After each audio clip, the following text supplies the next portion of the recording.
కవిత arrest తర్వాత బీఆర్ఎస్లో జరుగుతున్న పరిణామాలు, నెక్స్ట్ ఒక్కొక్క డెవలప్మెంట్ వల్ల బీఆర్ఎస్ ఎదుర్కొంటున్న ఇబ్బందుల్ని ఎలా అధిగమించే దిశగా బీఆర్ఎస్ వెళ్ళే అవకాశం ఉందంట? అంటే కవిత అరెస్ట్ ఎపిసోడ్ను 2 రకాల ఫైట్ చేయాల్సి ఉంటుంది బీఆర్ఎస్. ఒకటి లీగల్ ఫైట్, అది ఆల్రెడీ సుప్రీంకోర్టులో ఆమె తరఫున లాయర్లు వాదిస్తుంటారు.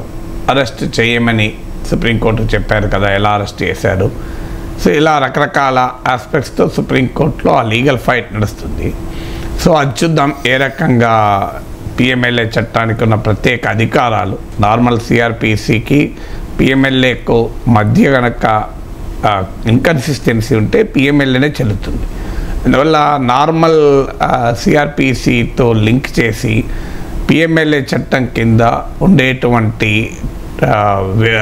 రెస్పాన్స్ను, అంటే ఏజెన్సీల విచారణా సంస్థల స్పందన మనము అంచనా వేయలేము. ఉదాహరణకు bail is a rule, jail is an exception అని సాధారణ న్యాయసూత్రం మన చీఫ్ జస్టిస్ అనేకసార్లు చెప్పారు. అఫ్కోర్స్ చాలా చోట్ల అది అమలు కావడం లేదు, జైలుకే పంపుతున్నారు బెయిల్ కన్నా కూడా. కానీ ప్రతిపక్షాలన్నీ రియాక్ట్ అంటే జాతీయ స్థాయిలో అయితే స్పందన చూసాం. ప్రియాంక చతుర్వేది ఎంపీ ఆవిడ మాట్లాడారు, అఖిలేష్ యాదవ్ మాట్లాడారు. అయితే ఇండియా కూటమి కవితకి అండగా ఉంటుందా? ఇండియా కూటమిలో పెద్దన్న కాంగ్రెస్ రాష్ట్రంలో అధికారంలో ఉంది. బీఆర్ఎస్ను ఓడించి కాంగ్రెస్ అధికారంలోకి వచ్చింది.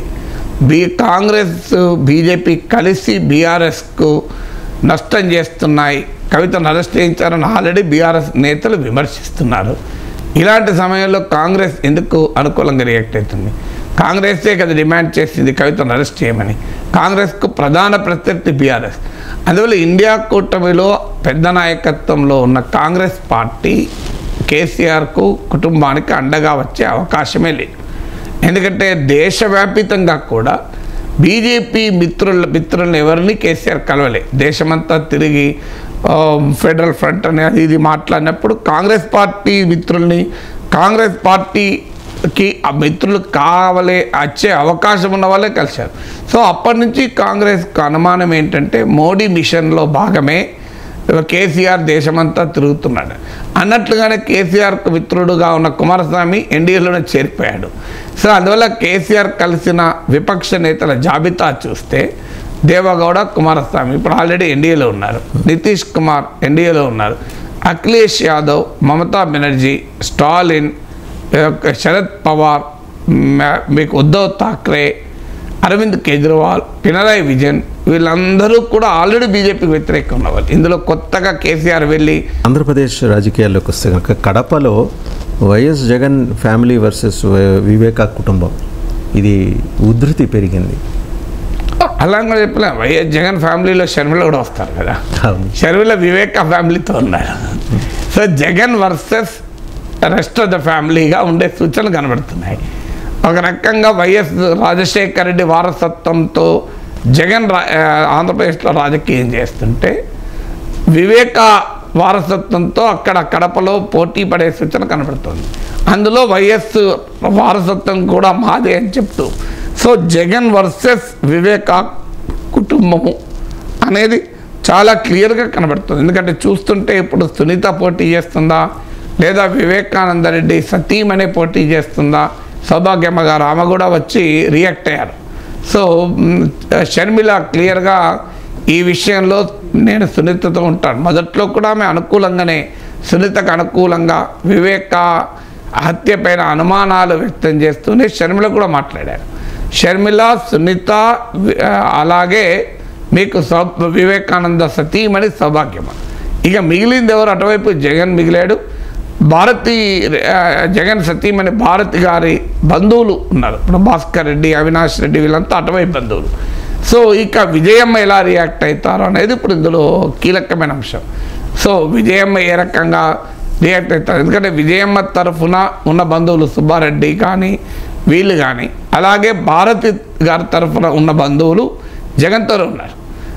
రాజశేఖర్ రెడ్డి తరఫున ఉన్న వివేకానంద రెడ్డి వైపు ఉన్నవారు క్లియర్గా జగన్ వ్యతిరేకంగా ఉన్నారు. అంటే మొత్తం కుటుంబం అంతా లేకపోయినా కూడా ఈ ఎపిసోడ్ పైన రియాక్ట్ అవుతున్న తీరు చూస్తే, అందువల్ల క్లియర్గా కడపలో ఇది ఒక ఫ్యామిలీ స్ట్రగుల్గా, వివేక హత్య అంశంగా మరి పులివెందుల్లో కూడా పోటీ చేస్తారా, కడపలో పోటీ చేస్తారా? పోటీ చేస్తే మరి వీళ్ళు షర్మిల అండగా ఉంటుంది అన్నారు కనుక కాంగ్రెస్ పార్టీ తరఫున పోటీ చేస్తారా, లేదా తెలుగుదేశంలో చేరి అక్కడ పోటీ చేస్తారా? తెలుగుదేశంలో చేరినప్పుడు ఆ పొలిటికల్ నరేటివ్ మారిపోతుంది కదా. వివేక హత్య అంశమైన టీడీపీతో కలవడాన్ని వైఎస్ అభిమానులు, వివేక అభిమానులు యాక్సెప్ట్ చేస్తారా? కాంగ్రెస్తో కలిస్తే అసలు ప్రభావం చూపెట్టగలుగుతారా? కాంగ్రెస్ పార్టీ తరఫున పోటీ చేస్తే వివేక సతీమణి కూతురు తెలుగుదేశం మద్దతు ఇస్తుందా, పోటీ చేయకుండా ఉంటుందా, బలహీనమైన అభ్యర్థిని పెడుతుందా? ఇవన్నీ కూడా క్వశ్చన్స్ ఉన్నాయి. ఒకటి మాత్రం నిజం, వివేక హత్యను 2024లో ఎన్నికల సమయంలో జగన్ ఎదుర్కొనే అస్త్రాలలో ఒక అస్త్రంగా ఆయన ప్రత్యర్థులకు మారుతోంది. 2, వైఎస్ వివేక కూతురు సతీమణి దీన్ని ఇంకా లీగల్ బ్యాటిల్గానే చూడడం లేదు. 5 ఏళ్ళు అయింది కనుక 5 ఏళ్ళు సొంత అన్ననే ముఖ్యమంత్రిగా ఉన్నా ఏ పని కాలేదు కనుక జగన్మోహన్ రెడ్డి సన్నిహితులు దీంట్లో ఉన్నారని వాళ్ళు నమ్ముతున్నారు కనుక జగన్ కూడా దీనికి పరోక్షంగా ఆ హంతకుల ఆరోపణలు ఎదుర్కొంటున్న హంతకులకు సహకరిస్తున్నారని వివేక కుటుంబం భావిస్తున్నారు కనుక దీన్ని లీగల్ బ్యాటిలే కాకుండా పొలిటికల్ బ్యాటిల్గా కూడా ప్రజాకోర్టులోని తేల్చుకుందామంటూ సునీత స్టేట్మెంట్ కూడా ఇచ్చారు. అందువల్ల వారు కూడా రాజకీయ కుటుంబమే కదా, వివేక సతీమణైనా కూతురైనా ఆ పొలిటికల్ బ్లడ్డే కదా. సో అందువల్ల వారు కూడా రంగంలో దిగుతారు అనేది మాత్రం ఒక క్లియర్ అంశంగా కనబడుతుంది. రోజుకు కొంతమంది బీఆర్ఎస్ ఎమ్మెల్యేలు లేదా ఎంపీలు నిన్న కూడా చూస్తే తాజాగా వెళ్ళి కాంగ్రెస్లో కలిసే ప్రయత్నాలు చేయటం, సీఎం రేవంత్ రెడ్డిని కలవటం ఇవన్నీ చూస్తున్నాం. విడతల వారీగా ఇలా కలుస్తూ వస్తున్నారు. ఇది ఏమన్నా బీఆర్ఎస్ పరిస్థితిని ఇబ్బంది పెట్టే అంశమా రాబోయే రోజుల్లో? ఇబ్బంది ఆల్రెడీ పెడుతుంది కదా. ఇప్పుడు సిట్టింగ్ ఎంపీలు బీజేపీలోనే చేరుతున్నారు లేదా కాంగ్రెస్ వైపున చూస్తున్నారు. సిట్టింగ్ ఎమ్మెల్యేలు రేవంత్ రెడ్డిని కలిసి వస్తున్నారు. కేసీఆర్ వారించిన చెప్పి వెళ్ళండి అని చెప్పినా మీరు బహిరంగంగానే ఏమైనా రిప్రజెంటేషన్ ఇస్తే బహిరంగంగా ఇవ్వండి అని అన్నా బట్ వెళ్ళే వాళ్ళైతే ఆగుతున్నారు కదా. అందువల్ల రాజకీయాలు అలా రోత పుట్టించే స్థాయికి చేరుకున్నాయి. ఎవరు ఎప్పుడు ఏ పార్టీలో తేల్తారో తెలియదు. అందుకే ప్రజలు రోజు రోజుకు రాజకీయాలకు దూరం అయ్యే పరిస్థితి నేటి రాజకీయాల్లో ఉంది. కానీ రియాలిటీ ఏంటి? బీఆర్ఎస్ అధికారంలో ఉన్న సమయంలో చేసిన పాపాలు పనులు ఇప్పుడు వెంటాడుతున్నాయి. సో 2014లో మొదటిసారి అధికారంలోకి వచ్చారు. ఒక అద్భుతమైన అవకాశం ప్రజలు ఇచ్చారు. ఒక ఉద్యమ నేపథ్యము, ఉద్యమ ఆకాంక్షలు, అది వదిలేసి కేసీఆర్ నేను ఫక్తు రాజకీయం చేస్తాను మొదలుపెట్టాడు. సో ఫక్తు రాజకీయం చేయడంలో కేసీఆర్కి గుత్తాధిపత్యం ఉండదు. కేసీఆర్కి అవకాశం వచ్చినప్పుడు 10 ఏళ్ళు ఫక్తు రాజకీయం చేశాడు. ఇప్పుడు రేవంత్ రెడ్డికి అవకాశం వచ్చింది, ఆయన కూడా ఫక్తు రాజకీయమే చేస్తాడు. అందువల్ల ఫక్తు రాజకీయంతోనే రియాక్ట్ అవుతారు కదా. సో అందువల్ల వాస్తవంగా కేసీఆర్కి ఒక అద్భుత అవకాశం వచ్చింది. ఉద్యమ నేపథ్యం నుంచి పార్టీ అధికారంలోకి రావడం వల్ల ఒక కొత్త రాజకీయ సంస్కృతికి మూలం వేయాల్సిందే. కానీ ఆ పని చేయకుండా ఇదే రోత పుట్టించేటువంటి ఫిరాయింపు రాజకీయాల్లో సిద్ధాంతాలు లేని రాజకీయాలు, ఆఖరికి ఉద్యమాలతో సంబంధం లేని వారును, ఉద్యమాలపైన రాళ్ళిసిన వాళ్ళను, ఉద్యమాలపైన జమిలీ ఎన్నికల మీద ప్రాంతీయ పార్టీలు బట్ స్పందన లేకపోవటం, వ్యతిరేకించకపోవటం, ప్రత్యేకించి టీడీపీ కానీ బీఆర్ఎస్ కానీ చాలా బలమైన ప్రాంతీయ పార్టీలుగా ఉండి కూడా ఎందుకని వ్యతిరేకించట్లేదంటారు? అదే విచిత్రం. వాస్తవంగా ఇది మీరు అన్నట్లు ప్రాంతీయ పార్టీల ఉనికిని, అస్తిత్వాన్ని దెబ్బతీస్తాయి. ఇవాళ ఏదో పత్రికలో చూశాను, చంద్రబాబు నాయుడు సమర్థించాడు కూడా అని, ముస్లిం దేశాల్లో మనం ఉండగలమా అని. సడన్గా చంద్రబాబు నాయుడుకు బీజేపీ భాష మోడీ భాష ఆడుతుంది. అంటే చంద్రబాబు నాయుడులో ఉన్న సామర్థ్యం అది. ఎప్పుడు ఏ భాష అయినా ఒకవైపు పోతే తాను మించిన లౌకికవాది లేదు. గుజరాత్ మారణ హోమ అంటూ మోడీని తిట్టగలుగుతాడు. మరోవైపు ఒకసారి ముస్లిం దేశాల్లో మనం ఉండగలమా అంటూ భాష ఎత్తుకుంటాడు. ఒకసారి ఏమో మోడీ కుటుంబాన్ని కూడా తీసుకొచ్చి తిట్టగలుగుతాడు. మళ్ళీ ఒకసారి మోడీని విజనరీ అనగలుగుతాడు. సో అందువల్ల అంత ఎక్స్ట్రీమ్లకు అటు ఇటు మారుతూ ఉండడంలో రాజకీయ నాయకులే సిద్ధాస్తులంటే చంద్రబాబు నాయుడు అందులో అనేక పిహెచ్డీలు తీసుకున్నాడు. సో ఇప్పుడు ఆయన బీజేపీ భాషలో మాట్లాడడం మొదలుపెట్టాడు. రియాలిటీ ఏంటి? ముస్లిం దేశాల్లో అణచివేతకు గురవుతున్న హిందువులకు పౌరసత్వం ఇవ్వడాన్ని ఎవరూ వ్యతిరేకించడం లేదు. ఆ మాటకు వస్తే శ్రీలంక హిందువులకు కూడా ఇవ్వమని అడుగుతున్నాం. ఓన్లీ ముస్లిం దేశాల వాళ్ళకి ఎందుకు ఇస్తున్నారు? ఆ ముస్లిం దేశాల్లో కూడా మాల్దీవ్స్ ఉంది, మాల్దీవ్స్ వాళ్ళకి లేదు. మరి ఓన్లీ పాకిస్తాన్, ఆఫ్ఘనిస్తాన్, బంగ్లాదేశ్, శ్రీలంక హిందువులు గారా? ఇది నిజంగానే హిందువుల కోసమైతే శ్రీలంక హిందువులకు కూడా ఇవ్వాలి కదా.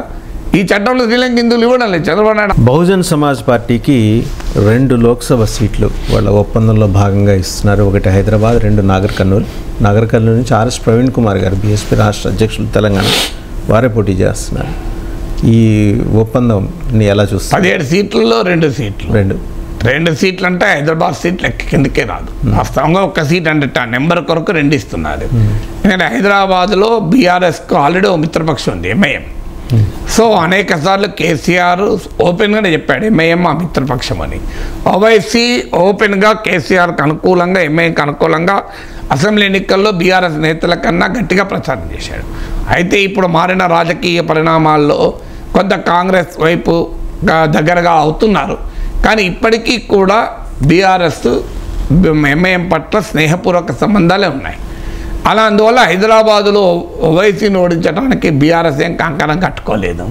అందువల్ల అక్కడ బీఎస్పీకి టికెట్ ఇవ్వడం ద్వారా బహుశా బీఎస్పీ కూడా ఒక హిందూ అభ్యర్థిని పెట్టి హిందువుల ఓట్లను చీల్చి ఓవైసీకి లాభం అయ్యే రాజకీయ వ్యూహాన్ని అనుసరించవచ్చు. అలా కాక బీఎస్పీ నిజంగానే ముస్లిం క్యాండిడేట్ పెడితే చూడాలి. గత చరిత్ర అంతా తీస్తే కాంగ్రెస్ పార్టీ అధికారంలో ఉన్నప్పుడైనా, బీఆర్ఎస్ అధికారంలో ఉన్నప్పుడైనా ఎంఐఎంకు ప్రతిసారి చేసే పని ఇదే. హిందూ అభ్యర్థిని పెట్టి హిందూ ఓట్లను డివైడ్ చేసి ఎంతో కొంత ఓవైసీకి ముస్లిం ఓటు ఆటోమేటిక్గా పోలరైజ్ అవుతుంది కనుక ఓవైసీకి లాభం చేయాలి అన్నది రాజకీయ లక్ష్యం ఇందులో. సో ఆ పని ఇప్పుడు కూడా చేయవచ్చు. ఇకపోతే నాగర్ కర్నూలు సీట్లో ఆర్ఎస్ ప్రవీణ్ కుమార్ సయాన పోటీ చేస్తున్నాడు కనుక, ఆయన ఆలంపూర్ వాసి, ఆ నియోజకవర్గ వాసి కనుక ఆయనకు మద్దతు ఇవ్వడం. ఇందులో ఆశ్చర్యం ఏంటంటే అసలు మొదలు కాంగ్రెస్ బీఆర్ఎస్ చూడు అధికారంలో ఉన్నప్పుడు ఎలా రియాక్ట్ అవుతారు, అధికారం పోతే ఏ స్థాయికి వస్తారు అన్న దానికి ఇది ఒక ఉదాహరణ. అధికారంలో ఉన్నప్పుడు మునుగోడు ఉప ఎన్నిక సందర్భంగా వామపక్షాల అవసరం వచ్చి వామపక్షాలను మెచ్చుకొని పొగిడి వాళ్ళ ఆఫీసులకు నాయకులు పంపి మద్దతు తీసుకొని 10,000 మేరతో గెలిచారు. వామపక్షాల మద్దతే లేకపోతే మునుగోడులో బీఆర్ఎస్ గెలిచే అవకాశమే లేదు. సో అందువల్ల ఆ తర్వాత ఫలితాలు, ముందు ఫలితాలు మనకు ఉదాహరణ. అందులో దుబ్బాక హుజురాబాద్ ఫలితంకు ఉదాహరణ, అసెంబ్లీ ఎన్నికలకు ఉదాహరణ. ఆ మునుగోడు ఎన్నిక అయిన మరుక్షణమే వామపక్షాలను కంప్లీట్గా ఇలా తీసిపడేశాడు కేసీఆర్. ఆయన తర్వాత అసెంబ్లీ ఎన్నికల సమయంలో కూడా వాళ్ళను కేర్ కూడా చేయలే. వాళ్ళు కాంగ్రెస్ పార్టీతో కలిశారు, అయిపోయింది.